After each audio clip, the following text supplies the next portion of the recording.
Hello, friends. Thanks for coming back. Today is part 4 of how Jesus changed my life.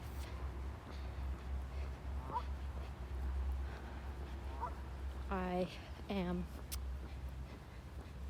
gonna walk on the D&L trail, making my way over there. Today, I remembered to put on my waterproof socks.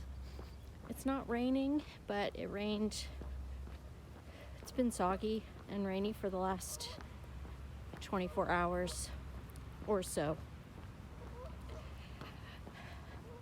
So I figured I would get on the trail and slush through the puddles with waterproof socks on and see how that goes.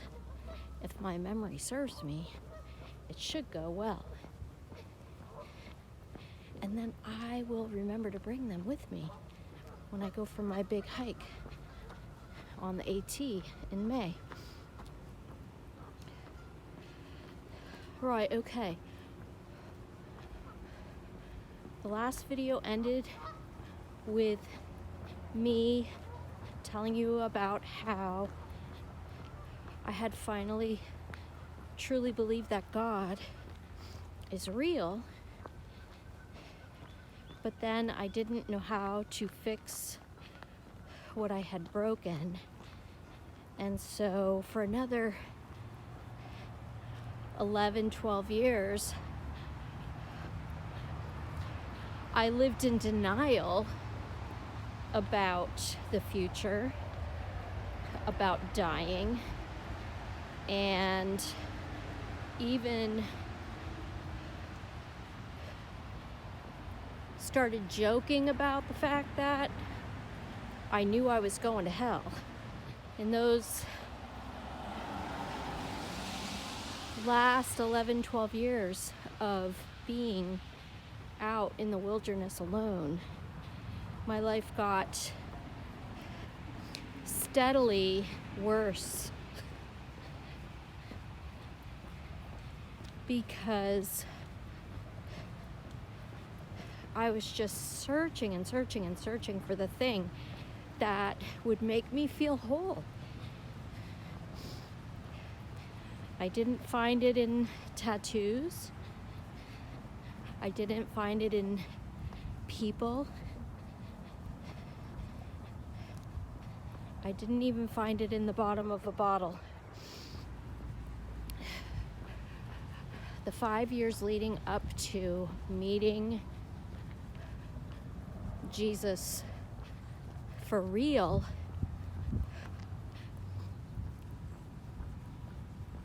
had me using alcohol to be happy. I was using alcohol as medication. I was drinking every day. I was drinking. It started out with beer, but beer makes you chubby. It's like eating a loaf of bread all the time. And then moved from beer to vodka. I drank so much Skyy vodka, and I picked Skyy vodka particularly because I thought the cobalt blue bottles were so pretty. And I forget how many windows were on the first floor of the house that we lived in before we moved to Florida. I think there were like 1, 2, 3, 4, 5. There were like probably at least 5 to 7 or 8 windows in a row house, and I lined all of the windowsills with blue bottles. And I think there were probably 4 to 5 bottles that could go across the window. That's a lot of vodka. A lot of vodka. And I would drink giant tumblers filled to the top with a splash of Diet Coke. By the time my younger son and I moved to Florida in the summer of 2004, I had been drinking every day, pretty much every day, for 3.5 or 4 years.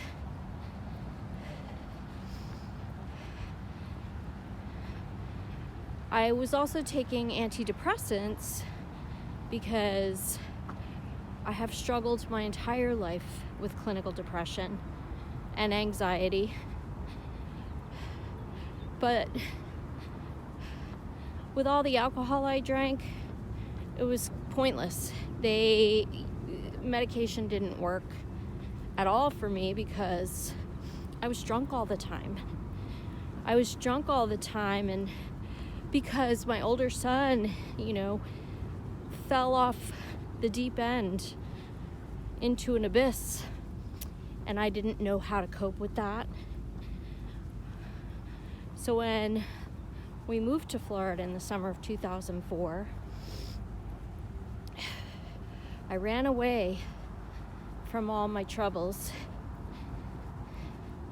But of course your troubles follow you wherever you go. And when I ran away from all my troubles, I also ran away from the only people that could put up with me and tolerate me. My mom, my sister, my brother, and my best friend. So when I ran away from my troubles, I ran away to nothing. No friends. Only my kids. And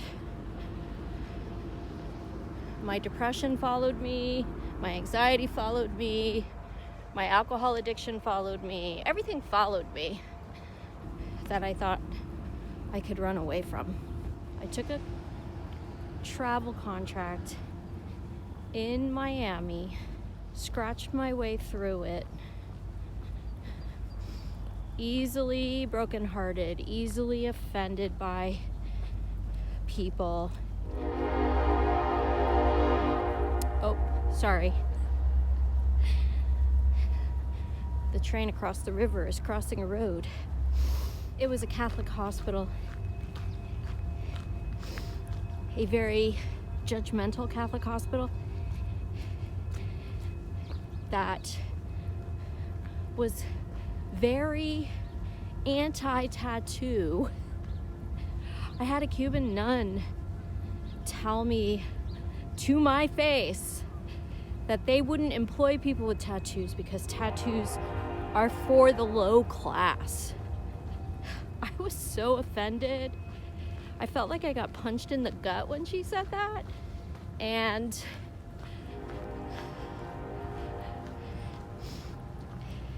it just made me hateful even more toward church people.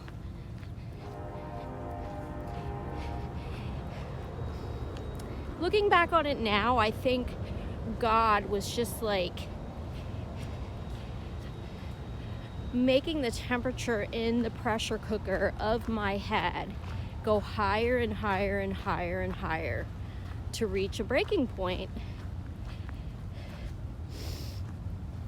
I worked at that hospital for 6 months. I made one friend, quote unquote, who seemed to like me, but I never believed people liked me. I never trusted that people liked me ever because I hated myself. So how could anybody human actually like me? I left there, took a contract in Fort Lauderdale for 6 months. And those nurses, anybody who tried to be nice to me, I basically shut them down. I repelled people at this point in my life. Literally repelled people. There was a nurse that asked me if I went to church, and I was like, no, I don't go to church. Why would anybody go to church? I was just so miserable. after 6 months at that place, I went back to the first place I had been. You know, now it had been almost 5 years of drinking alcohol every day. And I actually didn't want to drink anymore because logically, I knew I was killing my body. Logically, I knew it wasn't helping. And I finally just reached this point in my life where I was done. I had finally hit bottom. I woke up on this Thursday in November thinking to myself, if there is no heaven or hell or God, why am I still here? What is the point of this life on this earth? It's pointless. It's meaningless. It's hopeless. I was just done. And when I went to work that day, the woman that I had met the previous year, who I thought might like me, but I didn't really trust that she liked me because I didn't like me, I just broke down and poured out all of my anger and my heartache and my sorrow and my bitterness. And she was so kind and listened. And then she asked me, can I tell you how Jesus changed my life? And I said, I would like to hear that story.